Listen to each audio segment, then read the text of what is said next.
Hello everybody, I'm Richard Holdner. Welcome to the channel. Where are my big block fans and who wants to see a magic camshaft? Richard, what are you talking about? What is a magic camshaft? Well, who wants to see a camshaft that works naturally aspirated, on low compression, with tunnel rams, with nitrous, with an 871 blower, and with a centrifugal blower? How can there be one cam that does all that? I'll show you.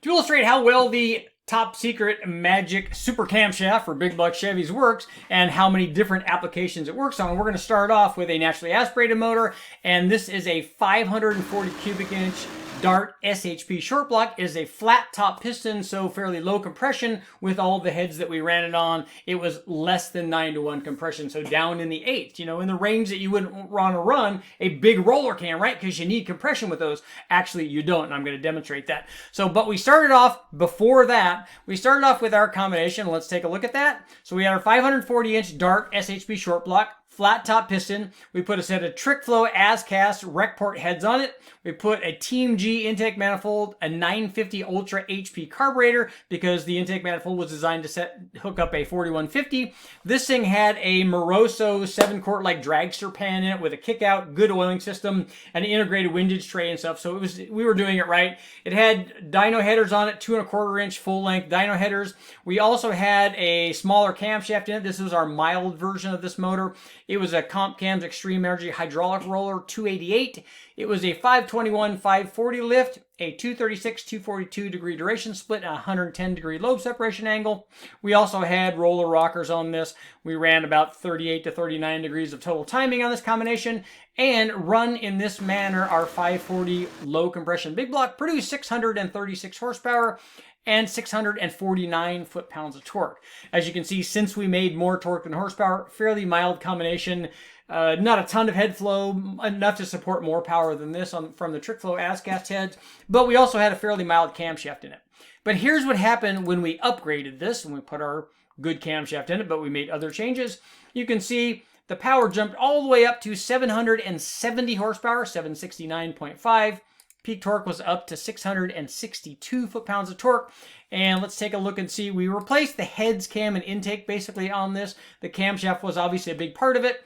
But we replaced the as-cast trick flow heads with Dart 335 Pro 1 CNC ported heads. Still 120cc chamber or so. We had a Team G intake manifold with a 4500 flange. We had a 1150 two-circuit Dominator carburetor, so bigger carburetor, bigger intake manifold, better cylinder heads. And then the camshaft change, we went to a solid roller camshaft. This was a custom deal. Actually, it was a shelf deal that Westech had sitting around, but it was a solid roller. It was a 4/7 swap, which doesn't really add power by itself, but this was a good size cam. It was a 742 lift, 715 on the exhaust, 271, 280 at 50 duration, and 112 degree lobe separation angle. So we stepped up in the camshaft quite a bit. We also stepped up induction system, and as I said, 770 horsepower. So we were making good power, making good NA power, despite the fact that this camshaft is a cam that everybody would run with much higher compression. And yes, if we had more compression, it would add power, but it would also add power to a stock cam, and it would also add power to our mild cam combination. Compression just adds power. But we ran one more test just to illustrate that this camshaft, which is not specifically a nitrous cam, it's not specifically a low compression cam, but here's what happened when we added nitrous to it. We were making over 1,000 horsepower. We made 1,017. Peak torque checked in at 839 foot-pounds, and I'm going to go ahead and move myself over here so you can see a little bit better. And we activated it fairly late. We didn't activate it till 6,000. We ran it from 6,000 to 7,000. You could activate the nitrous obviously much earlier than that, and you would get gains all the way across. But this was just to illustrate, hey, this camshaft, as big as it is, works with low compression, and it works with nitrous. So now let's find out if it works with tunnel rams. Now that we've illustrated this gigantic magic cam for the big blocks works with naturally aspirated, low compression, and with nitrous, let's find out how well it works with tunnel rams. In fact, we ran 2 different tunnel rams on this combination. So this is our naturally aspirated deal with a single 4-barrel where we were making 770 horsepower and 662 foot-pounds. So this was with a single 1150 Dominator and the Y-end single 4-barrel intake manifold with the Dominator flange on it. you know, we have got dart heads in our big camshaft and low compression. Here's what happened when we stepped up on our induction system from the single 4-barrel to a tunnel ram.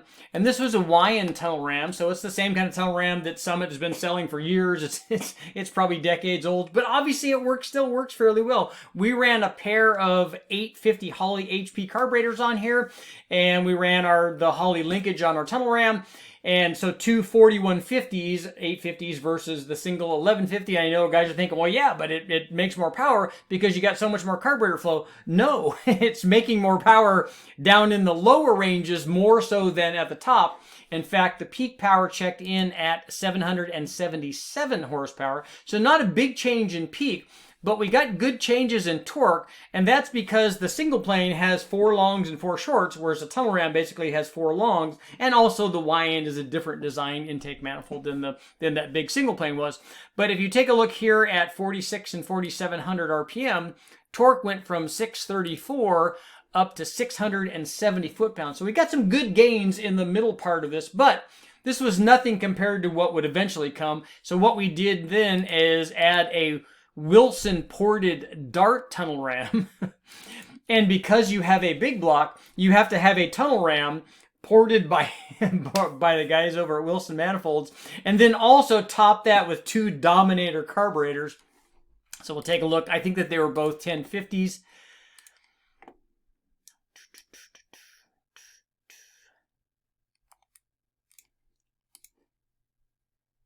Yes, 2 1050 Ultra HP carburetors. So two big Dominators on this, and then Wilson ported dart manifold, and the power went up dramatically. So we're all the way up to 833 horsepower, where peak torque was 712 foot-pounds of torque. So you can see the bigger Wilson manifold, the Wilson ported one, lost a little bit down low, but picked up power a lot at the top. And that's the range from 5,000 to 7,000 that you would be running this thing anyway if you were drag racing it. So pretty impressive. The big cam is working well with all of these induction systems, the single 4-barrel, the smaller YN tunnel ram, and then this fully ported Wilson tunnel ram with 2 Dominators. Now let's find out if this camshaft could possibly work under boost.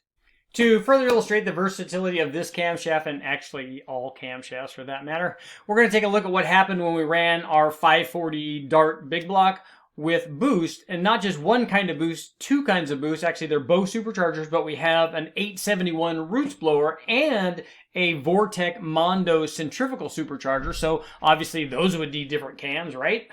I mean, am I right? So this is our NA combination with our single 4-barrel, 770 horsepower and 662 foot-pounds, because this is the intake manifold that we ran with the Vortec. Actually, I think we ran the 4150 with the Vortec. But here's what happened when we ran the 871. Obviously, we replaced this intake manifold with the intake design for the supercharger. But with the 871, it made 1,018, and this is at 10 or 11 pounds. Peak torque checked in at 874 foot-pounds. We got something weird going on here at the top, and I'm not sure what it was. I don't know if it's, I don't think that it was valve flow, because we were able to run the Vortec up that high as well. I'm not sure what happened there. We know it's not belt slippage because it's got a Gilmer or a Cog Belt on it, so there was no belt slippage. So maybe we could have played with that and got a little bit more power at the top. The air fuel was fine. The timing seemed to be fine there. But at any rate, this camshaft worked very well with both of these, as we'll see. Worked good with the 871, and no, that's not the camshaft. But let's take a look and see what happened when we ran the Vortec. Our Vortec Mondo, and you can see I'm going to get rid of, because the guys are going to be most interested in what's going on between the 2 superchargers, I'm sure, even though that's not what this test is all about. But I'm going to go ahead and get rid of our NA curve, and I'll even go ahead so far as to get rid of we'll get rid of one of these at a time so we can see. So these are the horsepower curves, and I'll go ahead and label these. You can see that the Roots blower, the 871, made more power below 5,000, and then the centrifugal made more power above 5,000. The centrifugal blower is more efficient than the Roots blower, and the centrifugal blower out at the top was a little closer to 11 pounds, so it was about a half a pound up. But we see a difference of coming up on 200 horsepower there. So the difference is quite a bit comparing the two. This is more a function of where do you want your power to be? Do you want it to be more power down low? Because we see that the 871 was up by more than 100 foot-pounds down at 36 and 3700 RPM. So where do you want your power, and basically how much do you want? But the important takeaway from all of this is that our magic camshaft worked with low compression. It worked NA, it worked with nitrous, it worked with tunnel rams, and now it worked with an 871 and a Vortex supercharger. And guess what? This isn't the only cam that will do this. Let's get to our conclusion. Okay, guys, what's the takeaway? Did Richard actually find a magic cam that works on everything? Well, yes and no. The reality is this isn't the only cam that will do this. I've run this test many times where we just kept the same cam in the same combination. I did this many times with a small block Ford, done it with small block Chevys, done it with lots of combinations, including LS motors. If you run that same camshaft in and you run it NA, regardless of the static compression, it's going to work. Regardless of whether you run a tunnel ram, it's going to work. Regardless of whether you run boost. Now, I could have also run a turbo in this. We just never ended up running a turbo on this low compression Dart 540, but I did on the 540 Blueprint engine, and guess what? The camshaft works the same. The camshaft actually doesn't care.